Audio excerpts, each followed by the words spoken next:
A curfew for the city as protests enter the fifth day. The curfew starts at 8 p.m. and will be lifted at 6 a.m. Bass announced a curfew after declaring a local emergency for the section of downtown where these anti-ICE protests have escalated.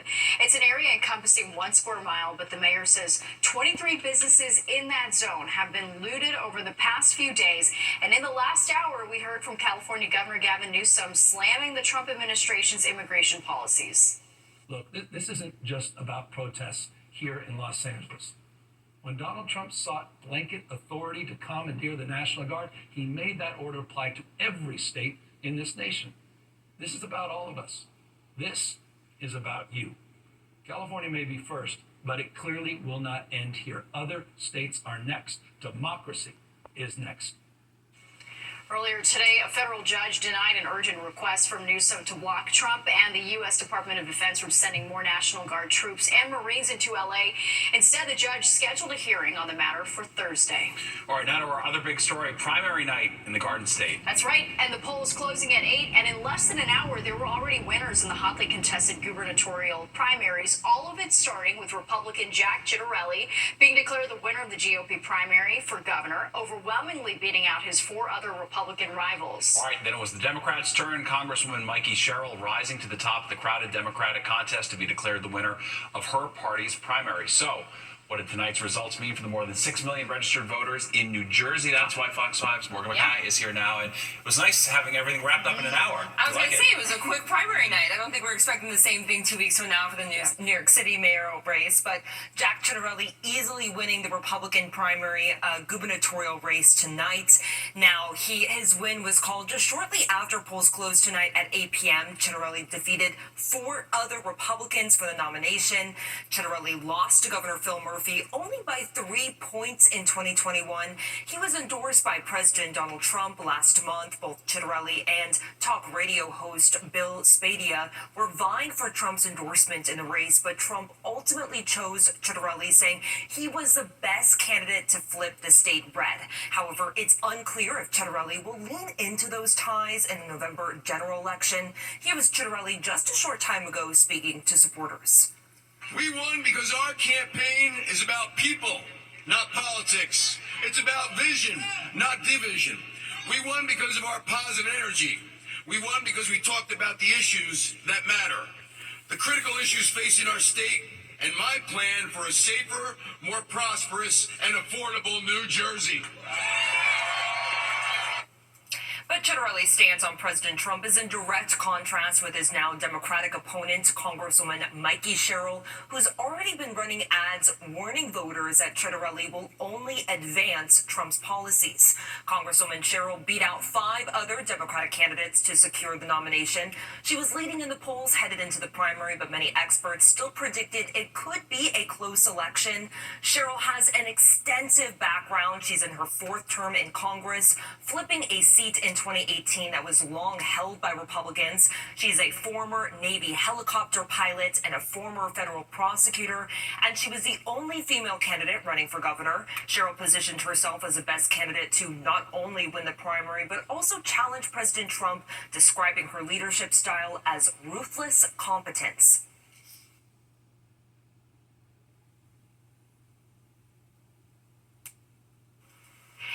And Governor Murphy, I think we'll have that sound there in a minute, but Governor Murphy congratulating both Ciattarelli and Sherrill tonight for winning their respective primaries. Well, all right. We like it. Thanks, Morgan. And for the latest on the New Jersey primary and all things local politics, download the free Fox Local app for the latest updates. Well, Congresswoman LaMonica McIver of New Jersey has been indicted on federal charges for an incident at an immigration facility last month. McIver is accused of impeding and interfering with immigration officers during the arrest of Newark's mayor when he tried to join a congressional oversight visit at the facility. The Congresswoman posted a statement on social media tonight calling the case an attempt at political intimidation, adding that she will fight the charges.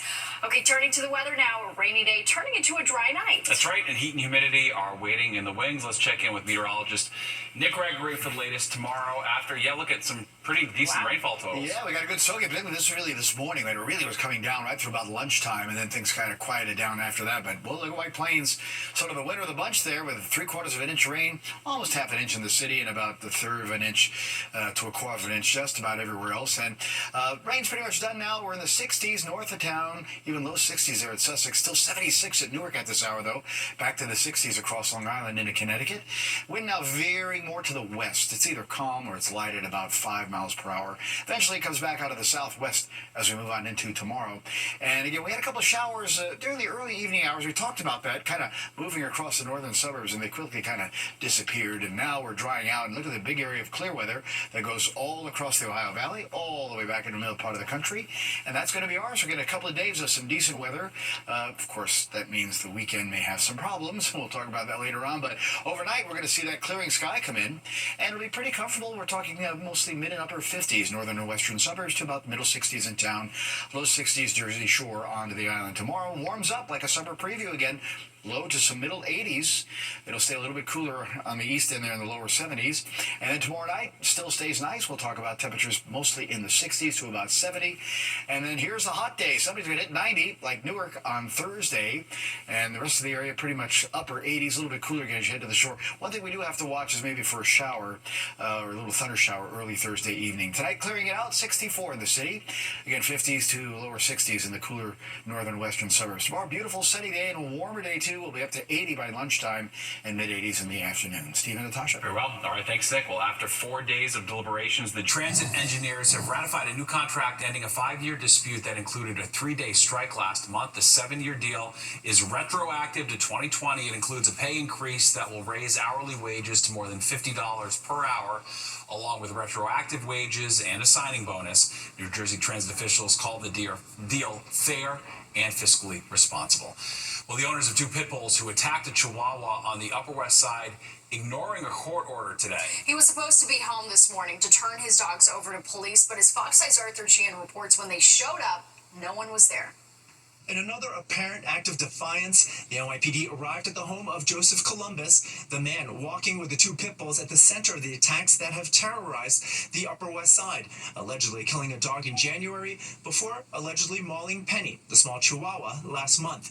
Despite being ordered by the judge to be home Tuesday morning to hand the dogs over, police arrived, but there was no answer at his door. Sources say, knocking on Columbus's door, it was silent, not even the sound of dogs barking.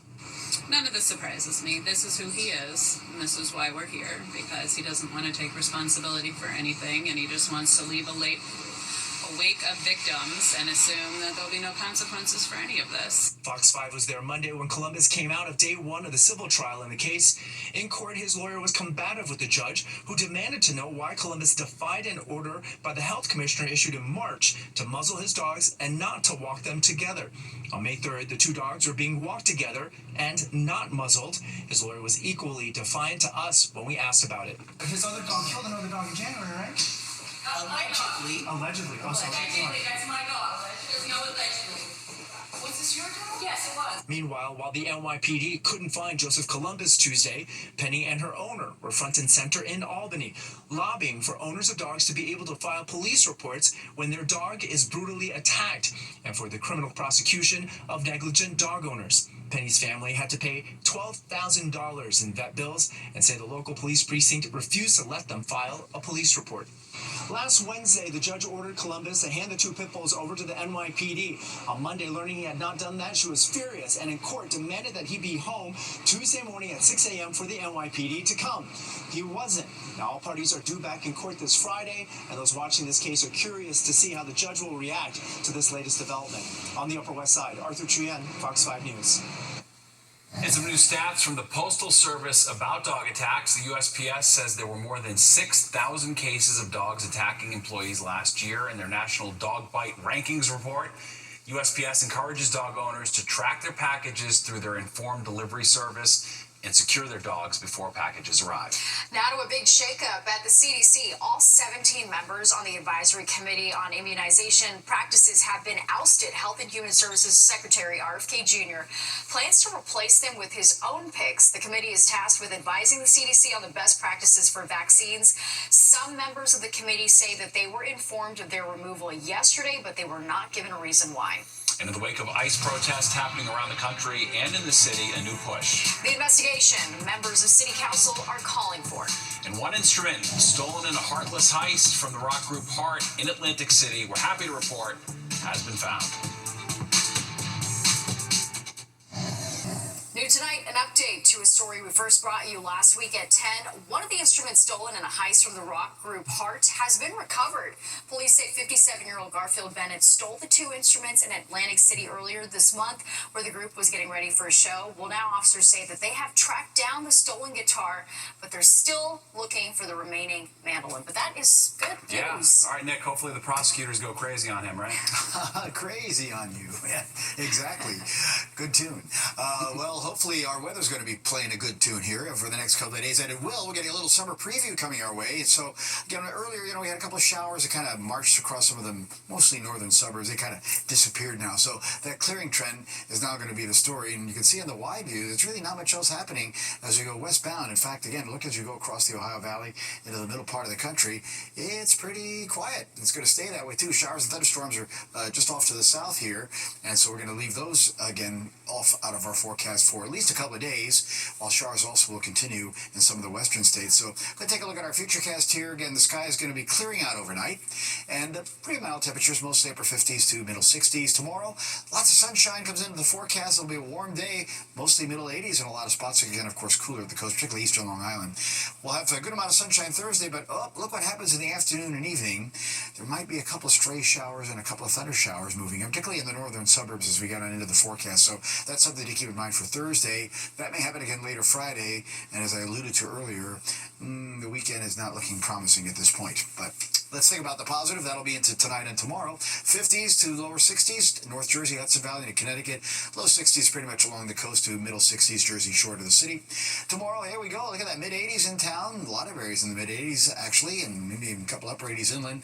We'll stay in the 70s on the east end, and then again, we'll look for temperatures to kind of hold into the 80s to even hit 90 degrees in parts of the area as we head on into Thursday. So another summer preview on the way. Natasha, all right, sounds good, Nick. Thank you. A big night for the more than 6 million registered voters in the Garden State. Democrats and Republicans in New Jersey having their say. The matchup is set for the governor's race. Now it's on to the general election in November. We're going to check back in with Morgan McKay for a rundown on tonight's primary, plus this. The weather cooperated to give New Yorkers a free inside look at some of our most iconic cultural institutions. I'm going to bring along Museum Now with the details coming up on the 10 o'clock news. The 10 o'clock news. The November matchup for the governor's mansion in New Jersey is set. The Democrats choosing Mikey Sherrill, the Republicans Jack Ciattarelli. Thanks for staying with us on this busy news night. I'm Steve Lacey. And I'm Natasha Verma. Voters in the Garden State having their say. Fox 8's Morgan McKay is back with how they voted, Morgan. Yeah, so Congresswoman Mikey Sherrill quickly won the Democratic gubernatorial primary tonight against a packed field of candidates. There were 5 other Democrats vying for the party's nomination. Sherrill was leading in the polls headed into the primary, but many experts still predicted it could be a close election. Sherrill has an extensive background. She's in her 4th term in Congress, flipping a seat in 2018 that was long held by Republicans. She's a former Navy helicopter pilot and a former federal prosecutor, and she was the only female candidate running for governor. Sherrill positioned herself as the best candidate to not only win the primary, but also challenge President Trump, describing her leadership style as ruthless competence. I am ready to shake up the status quo. And Jack is the status quo. He's not changed, he's a rerun. He's a ghost of elections past. And I have fought for new opportunities my entire life. From my first oath to the Constitution as a teenager at the United States Naval Academy to this moment. Now, Sherrill has already been running ads against her now Republican opponent, Jack Ciattarelli, and his close ties to President Donald Trump. Ciattarelli easily won the Republican gubernatorial primary tonight. Ciattarelli defeated 4 other Republicans for the nomination, and he only lost to Governor Phil Murphy by 3 points in 2021.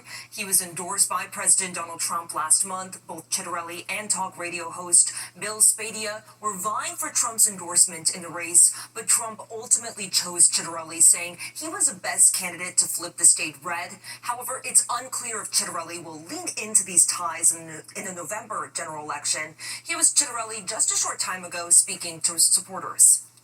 14 months ago, we kicked off this campaign with one goal in mind: fixing and saving our great state.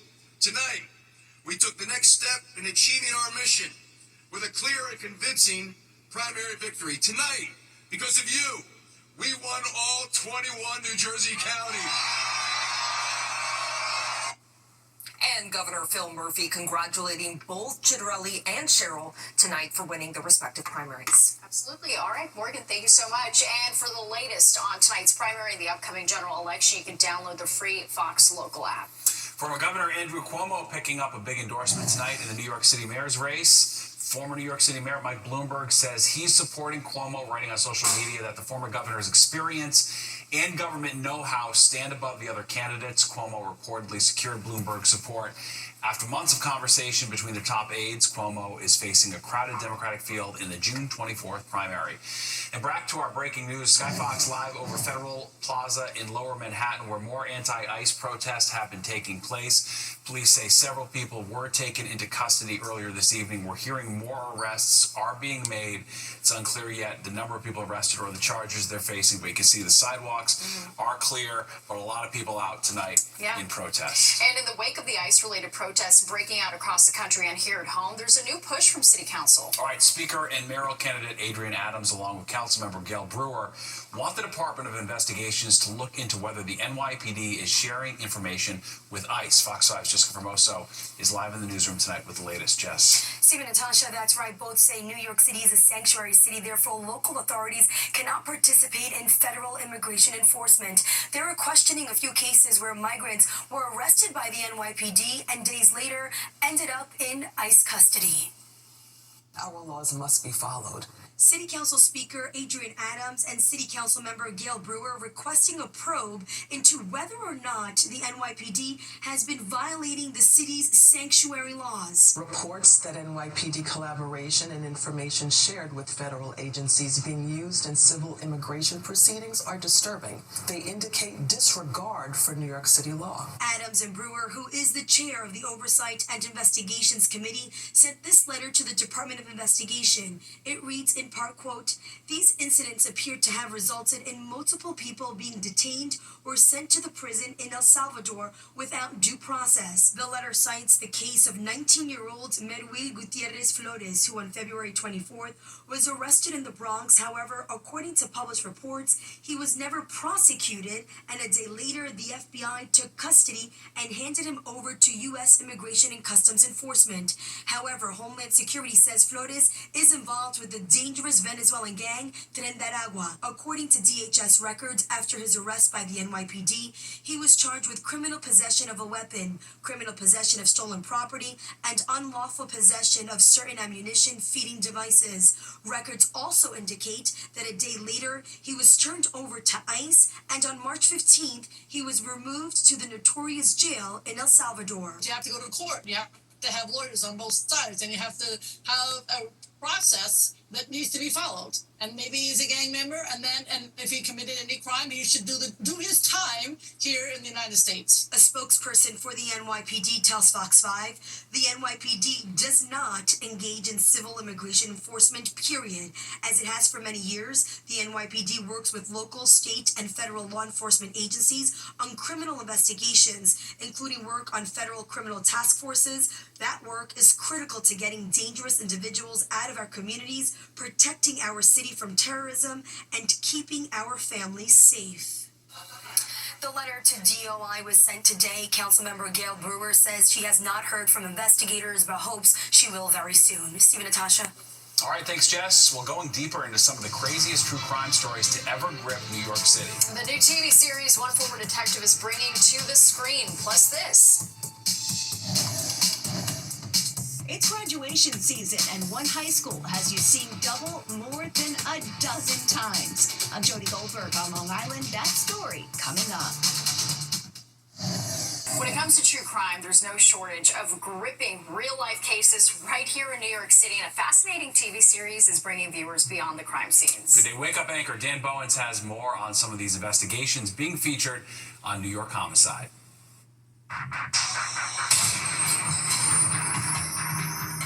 It's New York Homicide, the series on Oxygen True Crime, exploring some of the city's haunting murders, like in July 2020, a few months into the pandemic, and it's a vicious crime. It's incredible because it happens in Lower Manhattan, a gentrified area. This individual is really attacked in his office, brutally beaten and stabbed to death. Tech entrepreneur and CEO Fahim Saleh murdered inside his Soho apartment. The detectives have nothing. They have a shadowy picture from outside. But they have, when he did something, they saw the pins in him from a stun gun, and they went from there. The Saleh case, one of the latest featured on the show, hosted by former NYPD Chief of Detectives Robert Boyce, that also highlights the efforts of detectives to solve the kidnapping and murder of Staten Island native Megan Marat. You can tell almost immediately that, wait a second, she's gone, not of her own volition, it can't be. All of a sudden she just disappears. This is a bad one. My conversation with Boyce highlighting the police work cracking these cases, while also taking a look back at his own career spanning decades, beginning back in 1983, when he was a beat cop on the Upper West Side. On 83, it was a completely different city, obviously, than it is now. So things were fast and loose. We carried 38s, and we wore light blue shirts, and it was just a different world. And then all of a sudden, mid-80s, later on, mid-80s, crack hit and changed everything. With that, I immediately went to Narcotics Division in Manhattan South and started working those. Dan also talked to Chief Boyce about a case here in the city that still weighs on him. The entire interview is posted on our YouTube page. You can also catch New York Homicide on Oxygen or stream it on Peacock. It airs Saturday at 9 p.m. Well, the skies have cleared, making it the perfect night for a Fifth Avenue stroll. That's right, and free access to some of the cultural institutions lining Museum Mile. We will take you there next. And students putting their best fashion foot forward ahead of a local school's first ever fashion show. An incredible opportunity tonight to take in some of New York City's most iconic cultural institutions for free. Yeah, that's right. It's all part of the annual Museum Mile Festival. Fox 5's Kendall Green has the highlights from Fifth Ave. History, art, and culture in all of its forms on full display for the 47th Annual Museum Mile Festival, where 8 of the city's world-renowned museums opened their doors to New Yorkers Tuesday. Professor Jenkins brought some of her students from Bronx Community College. The museums are free, and I'm giving them a chance to learn our culture. The Met, Cooper Hewitt, Smithsonian Design Museum, and the Africa Center, just half of the museums participating, as Fifth Avenue was lined with vendors and performers, celebrating the art that keeps these culturally iconic institutions thriving. We're here to serve New Yorkers, to document the art, the history of the city, and we hope that they take the time to enjoy what they have in their own backyard. Brothers, soul inside, doing some exploring in their own backyard. Sonic. You made Sonic? Yeah. How did you do it? I do it like circle and I do the ears. Thanks to art educators prepared to offer their expertise on spot. We're helping a lot of the families and the children do an art project that relates to the current exhibit. Candida Alvarez there. What I'm loving to see is that my girls are either doing 2 colors or multicolored, which is kind of reflecting on what the world is actually supposed to look like. Fit for all the sunshine, an exhibit sharing the history and future of hats. Basically, we do crafts. So we take like the tricorn hat and we cut them out for kids, let them decorate it, and we put it on little things so that they could wear it. New York City needs more events like this just to keep the kids busy, keep people out the street as well, and it's a great time. The engagement with art, they're learning very early. Exactly. It's amazing too as well because art is everything in which expresses us. Kendall Green, Fox 5 News.